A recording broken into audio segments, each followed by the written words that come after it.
ചോദിച്ചപ്പം അച്ഛൻ പറഞ്ഞ് അത് പറ്റൂല, സീറ്റ് കളിയാണ്, അത് ഇവിടെ നടക്കൂല, ഇവിടെ പറ്റൂല. ആ സീറ്റ് കളിക്കാനാണ് ആണ്.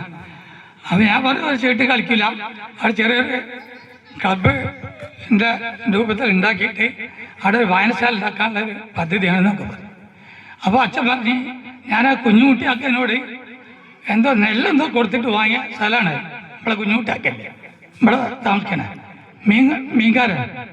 കുഞ്ഞുകുട്ടിയാക്കനോട് എന്തോ കൊടുത്തിട്ട് വാങ്ങിയ സ്ഥലമാണ്, അതുകൊണ്ട് ആർക്കും ഇതാക്കാൻ പറ്റില്ല. അങ്ങനെ പറഞ്ഞു എന്തായാലും വേണ്ടിയില്ല. അന്ന് ദശമാസമൊക്കെ സ്കൂളിൽ പോവാം, എങ്ങനെ മാസം ദശമാസമൊക്കെ സ്കൂളിൽ. അപ്പോൾ പറഞ്ഞിട്ട് അംഗീകരിച്ചില്ല. എന്നാലും എങ്ങനെ ഞാനായി സമീപിച്ച് അവിടെ ചെറിയൊന്ന് വെച്ചെട്ടി അവിടെ ക്ലബിൻ്റെ ചെറിയൊരു രൂപമാക്കി.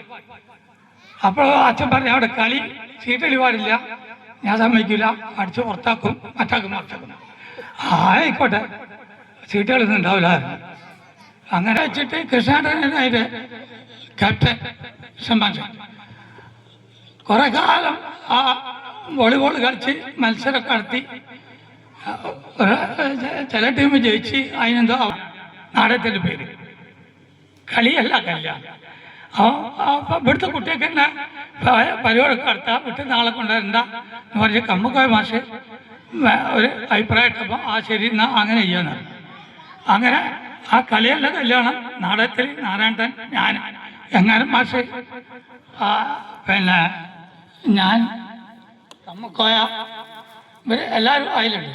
കമ്മുക്കോയൊക്കെ എന്താ സ്ഥാനം വെച്ചാൽ കമ്മുക്കോയ ഒരു ആചാരമാണ്. കമ്മുക്കോയ മാഷ് ആചാരം മാത്രമല്ല, ഒരു മൂന്നാം ഘട്ടത്തിൻ്റെ ആളാണ് അയാൾ, കമ്മുക്കോയ മാഷ്. ഞാൻ അതിൽ പെണ്ണ് പിടിച്ചു